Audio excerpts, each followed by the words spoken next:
Mala Awards Night ang ginanap na induction at turnover ceremony ng isang Rotary Club last Friday night sa isang mamahaling hotel. At big surprise sa event as special guest ang ultimate heartthrob na aktor na ito. Ang bongga nga ng mainit na pagtanggap sa kanya ng mga super rich guest at hindi nga magkamayo sa kilig ng kumanta na siya sa stage. Kilig na kilig at nag-uunahan ng mga girls para makalapit at makapagpa-selfie sa kanya. Ang chika, medyo nadidistract yata si aktor at hindi makakanta ng maayos, kaya nakapag-dialogue ng kakanta pa ba ako o magpipiktura na lang tayo. Kaso nga, hindi pa rin maawat ang iba kaya parang medyo nairita si aktor at napasabi na lang ng tapusin ko lang kanta ko.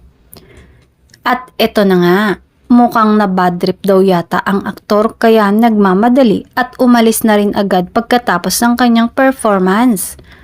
Pero ang sabi-sabi ay may lakad pa daw ito that night kaya umalis agad. Sino ang aktor na ito?